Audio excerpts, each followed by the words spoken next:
Artificial intelligence ప్రపంచంలో కొన్ని టెక్నాలజీలు వస్తాయి. అవి మన ఆలోచన విధానాన్నే మార్చేస్తాయి కదా. రీఇన్ఫోర్స్మెంట్ లెర్నింగ్, మనం సింపుల్గా ఆర్ఎల్ అంటాం కదా, అది ఖచ్చితంగా అలాంటి ఒక టెక్నాలజీ. అసలు విషయం ఏంటంటే, ఇది మెషిన్లకు జస్ట్ రూల్స్ ఫాలో అవ్వడం కాదు, అనుభవం నుంచి తెలివిని ఎలా సంపాదించాలో నేర్పుతుంది. భలే ఉంది కదూ. సరే, ఈరోజు మనం దీని వెనుకున్న మ్యాజిక్ ఏంటో చూద్దాం. ఈ ఒక్క ప్రశ్నతోనే మన ప్రయాణం స్టార్ట్ అవుతుంది. ఒక్కసారి ఆలోచించండి, ఒక కొత్త వీడియో గేమ్ను కంప్యూటర్ ముందు పెట్టామనుకుందాం. దానికి ఎలాంటి రూల్ బుక్ ఇవ్వలేదు, ఎలా ఆడాలో కూడా చెప్పలేదు. అయినా సరే, కొన్ని గంటల్లోనే అదొక ప్రొఫెషనల్ ప్లేయర్లా మారిపోతుంది. అది ఎలా సాధ్యం? ఈ ప్రశ్నకు సమాధానమే రీఇన్ఫోర్స్మెంట్ లెర్నింగ్ యొక్క ఆత్మ. చూడండి, ఈ తేడాను అర్థం చేసుకుంటే చాలు, ఆర్ఎల్ ఎంత విప్లవాత్మకమైనదో మనకు తెలిసిపోతుంది. అంటే ఇప్పుడు ట్రెడిషనల్ పద్ధతిలో ఏమవుతుంది, మనం ఒక బాస్లా ఉంటాం. కంప్యూటర్కి ప్రతి అడుగులో ఏం చేయాలో చెప్తూ ఉంటాం. ఇలా జరిగితే అది చెయ్యి, అలా జరిగితే ఇది చెయ్యి అని లక్షల కొద్ది నియమాలు రాస్తాం. కానీ ఆర్ఎల్ అస్సలలా కాదు. అదొక స్టూడెంట్ లాంటిది. మనమేం చేస్తాం? జస్ట్ లక్ష్యమేంటో చూపిస్తాం అంతే. దారిని అదే కనుక్కోవాలి. తప్పులు చేస్తుంది, పాఠాలు నేర్చుకుంటుంది, చివరికి గెలవడానికి కావలసిన సొంత స్ట్రాటజీని అదే తయారు చేసుకుంటుంది. అద్భుతం కదా. సరే, మరి ఈ కాన్సెప్ట్ను మనం ఎలా విడదీసి చూడబోతున్నామో ఇక్కడ చూద్దాం. ముందుగా ఒక గేమర్ మైండ్ సెట్లోకి వెళ్దాం. తర్వాత ఈ గేమ్లోని కీలక పాత్రధారులైన ఏజెంట్, ఎన్విరాన్మెంట్ గురించి మాట్లాడుకుందాం. అస్సలు గెలవడం అంటే ఏంటో రివార్డ్ ద్వారా తెలుసుకుని ఈ ఆర్టిఫిషియల్ బ్రెయిన్ ఎలా పనిచేస్తుందో చూద్దాం. ఆ తర్వాత చివరిగా ఇది ప్రపంచాన్ని ఎలా మారుస్తుందో గమనిద్దాం. ఓకే, మనం మొదటి విభాగానికి స్వాగతం. మనం ఒక కొత్త గేమ్ నేర్చుకునేటప్పుడు మన అనుభవాన్ని గుర్తు చేసుకుందాం. మొదట్లో అంతా కన్ఫ్యూజింగ్గా ఉంటుంది. ఏ బటన్ నొక్కితే ఏమవుతుందో అస్సలు తెలీదు. ఎన్నోసార్లు ఓడిపోతాం. కానీ ప్రతి ఓటమి మనకొక కొత్త విషయాన్ని నేర్పుతుంది. ఆహా, ఆ పని చేస్తే పాయింట్లు పోతున్నాయి, ఈ పని చేస్తే వస్తున్నాయి అని మెల్లగా అర్థమవుతుంది. రీఇన్ఫోర్స్మెంట్ లెర్నింగ్ చేసేది కూడా సరిగ్గా ఇదే. అవును, ఇదే రీఇన్ఫోర్స్మెంట్ లెర్నింగ్ యొక్క ప్రాథమిక సూత్రం. సింపుల్గా, ప్రతి యాక్షన్కు ఒక పర్యవసానం ఉంటుంది. ఆ పర్యవసానం మంచిదా, చెడ్డదా అనే ఫీడ్బ్యాక్ బట్టి తన భవిష్యత్ చర్యలను అది మెరుగుపరుచుకుంటుంది. ఇది కేవలం చెయ్యడం కాదు, చేస్తూ నేర్చుకోవడం. మరి చేస్తూ నేర్చుకోవడం అనే ఆటలో అసలు ఆటగాళ్ళెవరు? ప్రతి రీఇన్ఫోర్స్మెంట్ లెర్నింగ్ సిస్టంలో రెండు చాలా కీలకమైన భాగాలుంటాయి. ఈ రెండింటి మధ్య జరిగే కంటిన్యూస్ సంభాషణే లెర్నింగ్ ప్రాసెస్ మొత్తం. మొదటి పాత్రధారి ఏజెంట్. ఇదే మన హీరో. నిర్ణయాలు తీసుకునేది, చర్యలు చేపట్టేది అన్నీ ఇదే. ఉదాహరణకి, వీడియో గేమ్లోని మన క్యారెక్టర్, లేదా చదురంగంలోని పావులను కదిపే మన ఆలోచన, లేదా ఒక సెల్ఫ్ డ్రైవింగ్ కారు స్టీరింగ్ తిప్పే సాఫ్ట్వేర్, ఇవన్నీ ఏజెంట్లే. ఇక రెండవది ఎన్విరాన్మెంట్. ఇది ఏజెంట్ ఆడే ఆట స్థలం అన్నమాట. ఆ వీడియో గేమ్లో మనం చూసే ప్రపంచం, చదరంగం బోర్డు లేదా ట్రాఫిక్తో నిండిన రోడ్లు, ఇదంతా ఎన్విరాన్మెంటే. ఏజెంట్ చేసే పనులకు రియాక్ట్ అయ్యేది, ఫలితాలను ఇచ్చేది ఈ ప్రపంచమే. ఇప్పుడు ఈ రెండింటి మధ్య ఒక అద్భుతమైన లూప్ నడుస్తూ ఉంటుంది. ఎప్పుడూ ఏజెంట్ ఏం చేస్తుందంటే, ముందుగా తన ప్రస్తుత పరిస్థితిని, అంటే తన స్టేట్ను గమనిస్తుంది. ఓకే, నేనిప్పుడెక్కడున్నాను, నా చుట్టూ ఏముంది అని చూసుకుంటుంది. దాన్ని బట్టి ఒక యాక్షన్ తీసుకుంటుంది. ఉదాహరణకి, సరే కుడికెళ్దాం అని. ఆ యాక్షన్కి వెంటనే ఎన్విరాన్మెంట్ నుంచి ఒక రివార్డ్ లేదా పెనాల్టీ వస్తుంది. అంటే పాయింట్లు రావచ్చు లేదా పోవచ్చు.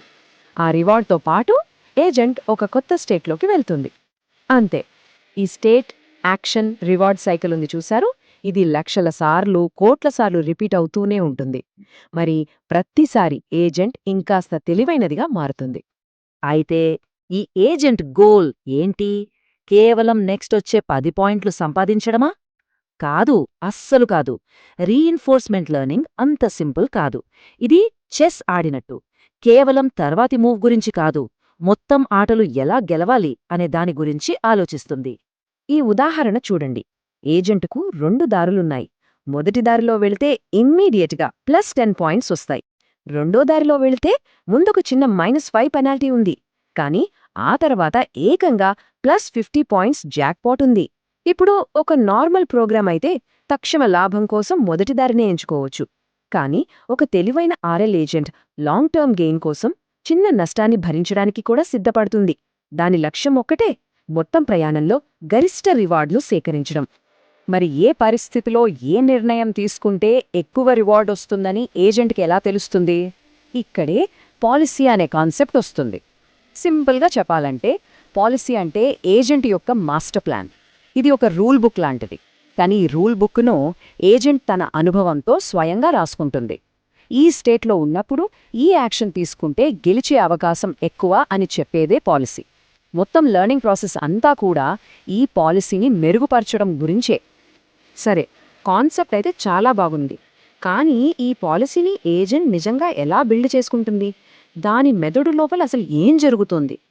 ఇప్పుడు కొంచెం టెక్నికల్గా చూద్దాం, కానీ చాలా సింపుల్గా అర్థం చేసుకునే ప్రయత్నం చేద్దాం, ఓకేనా? దీన్ని క్యూ టేబుల్ అంటారు. ఇది ఏజెంట్ తయారు చేసుకునే ఒక చీట్ షీట్ లాంటిది అనుకోండి. ప్రతి స్టేట్లో ప్రతి యాక్షన్ తీసుకుంటే భవిష్యత్తులో ఎంత రివార్డ్ రావచ్చు అనే దానికి ఒక స్కోర్ ఇస్తుంది. ఇక్కడ చూడండి, ఏజెంట్ స్టేట్ 1లో ఉన్నప్పుడు పైకి వెళ్తే 50 పాయింట్ల విలువ ఉందని, అదే కుడికి వెళ్తే 20 పాయింట్ల విలువ మాత్రమే ఉందని ఈ టేబుల్ చెప్తోంది. మరప్పుడు ఏం చేస్తుంది? న్యాచురల్గా ఏజెంట్ అత్యధిక స్కోరున్న పైకి వెళ్లే యాక్షన్నే ఎంచుకుంటుంది. అయితే మొదట్లో ఈ టేబుల్లోని విలువలన్నీ జస్ట్ గెస్ వర్క్ అంతే. కానీ ఏజెంట్ ఆడుతూ కొత్త అనుభవాలను పొందుతున్న కొద్దీ ఈ స్కోర్లను కంటిన్యూస్గా అప్డేట్ చేస్తుంది. ఒక యాక్షన్కు మంచి రివార్డ్ వస్తే దాని స్కోర్ పెరుగుతుంది. ఒకవేళ పెనాల్టీ వస్తే స్కోర్ తగ్గుతుంది. ప్రఖ్యాత freecodecamp.org చెప్పినట్టు ఇలా లక్షల కొద్దీ ప్రయత్నాల తర్వాత ఈ టేబుల్ ఒక అనుభవజ్ఞుడి జ్ఞానంలా తయారవుతుంది. ఏ స్టేట్లో ఏ యాక్షన్ బెస్ట్ అని ఖచ్చితంగా చెప్పగలుగుతుంది. ఇప్పటిదాకా మనం థియరీ గురించి చాలా మాట్లాడాం. కానీ ఈ టెక్నాలజీ కేవలం థియరీ మాత్రమే కాదు. ఇది ఇప్పటికే ప్రపంచాన్ని మారుస్తోంది. కేవలం వీడియో గేమ్లకే పరిమితం కాకుండా నిజ జీవితంలోని అతిపెద్ద సవాళ్లను కూడా పరిష్కరిస్తోంది. కొన్ని సంవత్సరాల క్రితం డీప్ మైండ్లోని రీసెర్చర్స్ ఒక ఆర్ఎల్ ఏజెంట్ని క్రియేట్ చేశారు. దానికి కేవలం గేమ్ స్క్రీన్ని చూపించారు, అంతే. ఎలాంటి రూల్స్ చెప్పలేదు. అది కేవలం పిక్సెల్స్ని చూస్తూ ఆడి ఆడి బ్రేకౌట్ లాంటి ఎన్నో అటారీ గేమ్స్లలో హ్యూమన్ ఎక్స్పర్ట్స్ను కూడా దాటిపోయింది. అది నిజంగా ఒక హిస్టారిక్ మూమెంట్. అంతకంటే పెద్ద సంచలనం ఏదైనా ఉందంటే అది ఆల్ఫాగో. గో అనేది చదరంగం కన్నా ఎన్నో రెట్లు కాంప్లెక్స్ గేమ్. అలాంటి గేమ్లో మనిషిని యంత్రం ఓడించడం అసాధ్యమని అందరూ అనుకున్నారు. కానీ ఆల్ఫాగో రీఎన్ఫోర్స్మెంట్ లెర్నింగ్ ఉపయోగించి ప్రపంచ ఛాంపియన్ లీ సెనూల్ను ఓడించి ఆర్టిఫిషియల్ ఇంటెలిజెన్స్ కెపాసిటీ మీద మనకున్న అంచనాలన్నిటినీ మార్చేసింది. దీని అప్లికేషన్లు ఎన్నో ఉన్నాయి. గూగుల్ వాళ్ళు తమ డేటా సెంటర్ల కూలింగ్ బిల్లులను తగ్గించుకోవడానికి ఆర్ఎల్ వాడుతున్నారు. నగరాల్లో ట్రాఫిక్ సిగ్నల్స్ను ఆప్టిమైజ్ చేసి ట్రాఫిక్ జామ్లను తగ్గించడానికి ఉపయోగిస్తున్నారు. ఫ్యాక్టరీలలో మనుషులు చెయ్యలేని క్లిష్టమైన పనుల కోసం రోబోట్లకు శిక్షణ ఇవ్వడానికి కూడా ఇదే టెక్నాలజీని వాడుతున్నారు. ఇప్పుడు ఈ రంగం మరో అడుగు ముందుకేసింది. అదేంటంటే మల్టీ ఏజెంట్ ఆర్ఎల్. అంటే ఇక్కడ ఒకే ఏజెంట్ కాదు, చాలా ఏజెంట్లు ఒకే ఎన్విరాన్మెంట్లో ఉంటాయి. అవి ఒకదానితో ఒకటి సహకరించుకోవటం లేదా పోటీ పడటం నేర్చుకుంటాయి. ఒక ఫుట్బాల్ టీంలాగా కలిసికట్టుగా లక్ష్యాన్ని ఎలా సాధించాలో నేర్చుకుంటాయన్నమాట. భవిష్యత్తులో మనం చూడబోయే ఎన్నో అద్భుతాలకు ఇది నాంది పలుకుతుంది. చూడండి, మనం ఈరోజు చాలా విషయాలు చర్చించుకున్నాం. ఏజెంట్, ఎన్విరాన్మెంట్, రివార్డ్, పాలసీ, ఇలా చాలా. కానీ వీటన్నింటి వెనుక ఉన్న కోర్ ఐడియా చాలా సింపుల్, చాలా మానవ సహజమైనది. చేయడం ద్వారా నేర్చుకోవడం, తప్పులు చేయడానికి భయపడకుండా ప్రతి అనుభవాన్ని ఒక పాఠంగా మార్చుకోవడం. ముగించే ముందు ఈ ఒక్క ప్రశ్నతో మిమ్మల్ని వదిలి వెళ్తున్నాను. ఆలోచించండి. ఒక ఏఐ గో లాంటి సంక్లిష్టమైన గేమ్ను గెలవడానికి ఒక కంప్లీట్లీ కొత్త స్ట్రాటజీని కనిపెట్టగలిగినప్పుడు వాతావరణ మార్పులు, కొత్త మందుల ఆవిష్కరణ, ఆర్థిక సంక్షోభాలు వంటి ఇంకా పెద్ద గేమ్ చేంజింగ్ సమస్యలను పరిష్కరించడానికి దాని తెలివిని మనం ఎందుకు ఉపయోగించకూడదు? ఈ టెక్నాలజీ సామర్థ్యానికి మన కల్పన మాత్రమే హద్దు.